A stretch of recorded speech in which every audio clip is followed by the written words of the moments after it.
Chapter 19. To be or not to be. For a long time, Ari lay awake, starting at every real or imagined noise and rehearsing with painful clarity the evening's debacle. So often during these past years, he'd heard the reassuring sound of key grating against lock, signaling that Nicole had returned safely from a late night at the hospital. Now he listened in vain. If only he'd been more sympathetic, more sensitive. At last, sometime after midnight, he fell asleep. At 3 o'clock, he awoke with a start. In a panic, he realized that her side of the bed was still empty. She'd be sleeping on the couch, of course. But when he tiptoed quietly into the living room, it was empty. Should he call the police? He picked up the phone, then put it down. No, she'd probably stayed at a friend's house. She'd lay a guilt trip on him, teach him a lesson.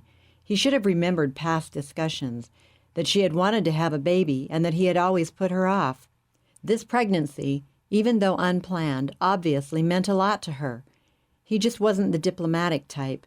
Everything was so black and white to him, so obvious. That approach wouldn't work in this situation. He could see that. Still, she would eventually see the wisdom of getting an abortion. Having a child now was absolutely out of the question. There was still no sign of Nicole when he awakened again around 7:30 in the morning and got up to shave and shower. He was gulping down black coffee and day-old bread and gloomily pondering whether he should notify the university that he was unable to teach his class that day when he heard a key turning in the front door. Nicole! Should he rush to greet her? No, this night's pain had been her responsibility. Now it was up to her to explain herself and make the first move toward reconciliation. "Is that you, Nicole?" he called, unable to suppress his sudden relief. "No, it's just one of the burglars who have a key to the apartment," came the quick response. That typical retort was a good sign. Footsteps approached, and there she was, standing in the kitchen doorway. How very tired she looked. When their eyes met, Ari knew that time had not healed the hurt. "Where have you been?" Ari's voice shook. "I almost called the police." "I'm sorry. I should have phoned." "Well, I'm sorry, too. I was too abrupt. I should have given you time to think."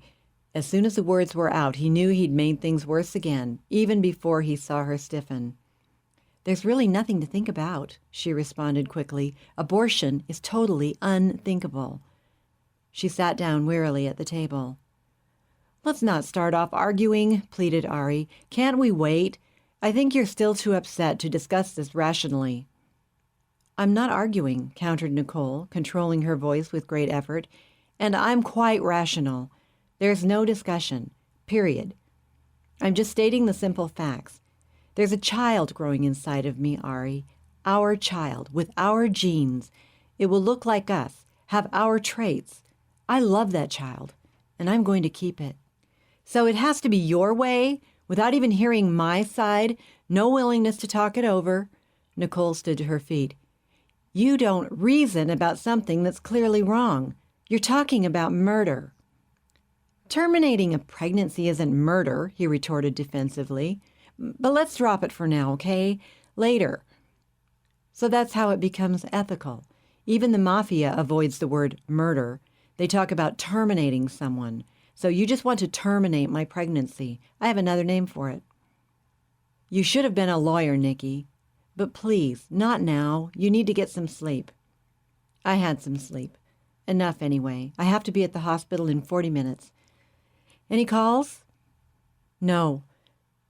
"Am I allowed to ask where you spent the night?" "After I left you, I ran into a couple from the hospital. He's chief of staff and she's a nurse. I desperately needed someone to talk to. And after we talked for a while on the street, I went home with them and we talked some more. It was too late to come back here. I think I settled a great deal last night." "Settled a great deal?"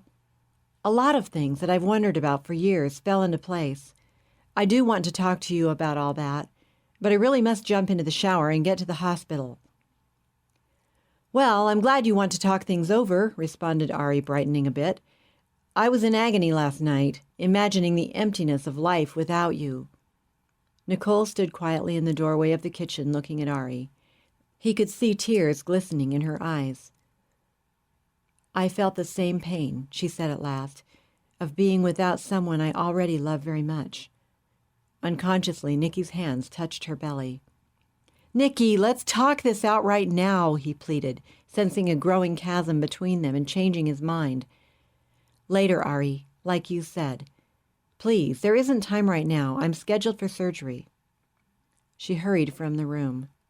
Ari spent the day in a tumult of conflicting emotions. Would Nicole leave him? If she did, it was totally unjustifiable under the circumstances.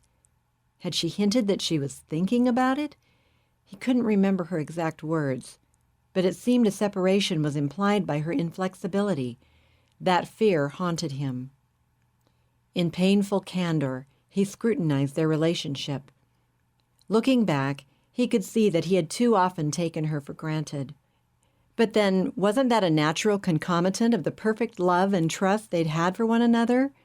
He sensed, uncomfortably, that perhaps it wasn't quite that simple. Clearly, he hadn't given her as much of himself as she deserved.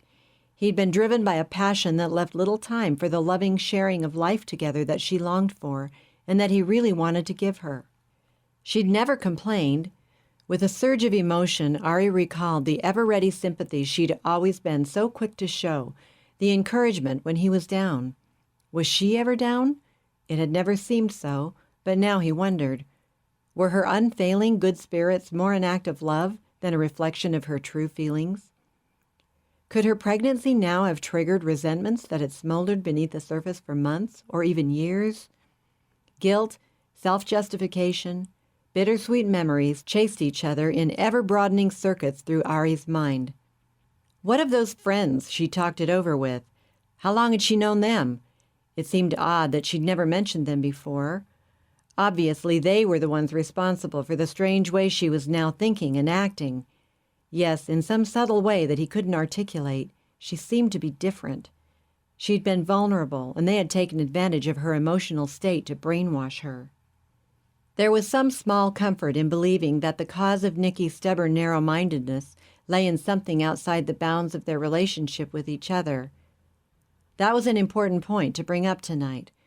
With trepidation, Ari's thoughts turned to the evening's assignment. Would Nicole let him down? Surely not. She wouldn't let personal feelings stand in the way of something this important. She'd be at the cafe. If not, what would he do?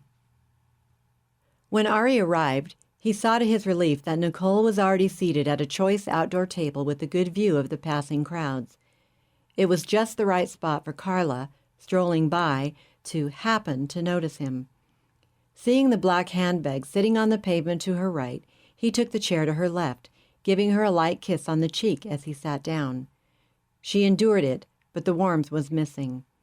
She was wearing his favorite perfume. Was that a good sign? For a brief moment, he felt the old intoxication, the rush of nostalgic memories associated with that aroma, but her coolness quickly sobered him. "Thanks for coming, Nicky," he said as he settled himself beside her, trying to be low-key. "I wouldn't let you down, Ari. I know how important this is to you. It could save my life someday." He cut that little speech short and changed the subject. "You look terrific, as usual." If he could only forge a link with the past, it would be a mistake to launch right into a heavy discussion. He'd chased her away last night. He'd be careful not to make the same mistake again. Ari waited for Nicky to say something in response, but she just sat quietly, seemingly absorbed in watching the passers-by. He could tell that her eyes were seeing nothing. Finally, he asked, "Did you get to the hospital on time?" "Yes." After another uncomfortable silence, he tried again. "Everything okay over there?" "Yes, everything's okay." The arrival of the waiter relieved the embarrassment for a moment. Nicole ordered her usual soup and salad. "Maybe I'll just go with that too," said Ari. Couldn't she see what she was doing to him? There was another long silence. At last, Ari said, "Look, Nicky, it's only making matters worse for us just to sit here and say nothing. And small talk is dishonest." "I'm willing to talk." "Well, you said you'd come to some important decisions last night and that you wanted to discuss them. Can we start there?" "Your friend will be here soon. Shouldn't we wait until after? I can't wait. Please, what's going on in your head and heart? I'm afraid you're not going to like it, Ari. She paused, searching for words. Is it that bad? No, it's good, actually.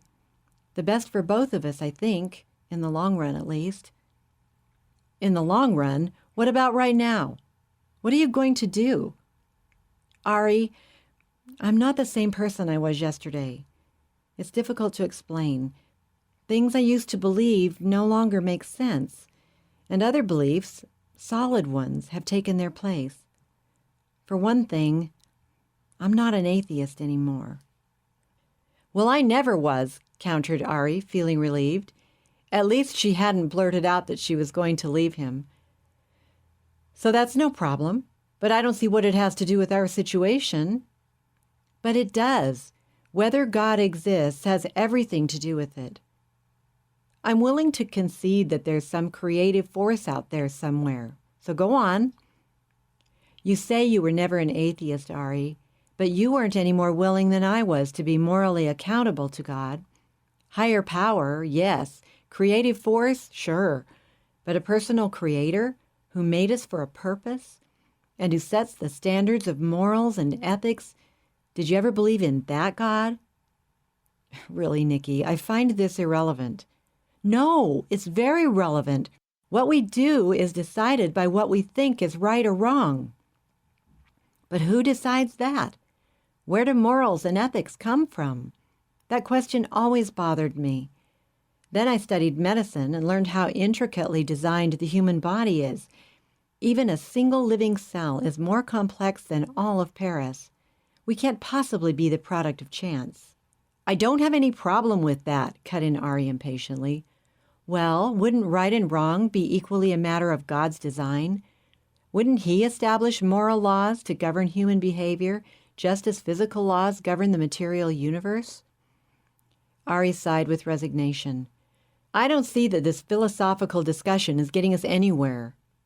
Ari, it's the crux of the problem. Right and wrong don't depend upon whether something's convenient or appealing to us. So you're going to tell me that God says abortion is wrong. Is that it? Nicole nodded. That's part of it. And now that you've got God on your side, I guess I'm outvoted 2-1. That's pretty tough opposition.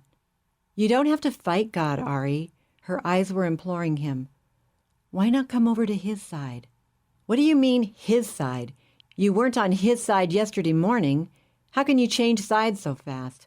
Ari's bitter response was cut short as the waiter arrived with the soup. An embarrassing and frustrating helplessness swept over Ari. To philosophize, theorize, discuss on an impersonal level man's godlike propensities and potentials was one thing, but to stand exposed and vulnerable to the personal probing of this woman who had been his lover and was now a total stranger was intolerable. Nicole's eyes were pleading with Ari. What happened last night was that I came to the point where I was willing to swallow my pride and admit the truth. To myself first, and then to others. Ari was losing patience. We'd had a misunderstanding, he responded abruptly. You were vulnerable, in an emotional state where you were looking for simplistic answers. I was in an emotional state, said Nicole softly. That's true, but the rest of it isn't. I was seeking genuine answers, deeper and more honest than I'd ever been willing to face before in my entire life. And I thank God that my concern for the child inside me brought me to that point. You've become a religious fanatic, Nikki, in one night. I can't believe it. We've discussed the power of religious superstition, something that I forgot to factor into the equation, but I never thought you'd fall for it. It didn't all happen last night. I've wrestled with these questions for years. Last night was the culmination. The pieces finally all fell logically into place. I don't know of anybody of any intelligence who believes what you're trying to dump on me. I don't think I'm ignorant and uneducated or stupid. I'm not saying you are. It's because you aren't that I can't understand how you'd fall for this. Well, Ari, the man who very kindly gave me all the time I needed last night and prayed with me and counseled me from the Bible happens to be one of the most brilliant surgeons in the world, certainly the intellectual equal of anyone I know, you or anyone else. Ari cut an expletive off in midair. "All right," he muttered. "Put this on hold. Here she comes."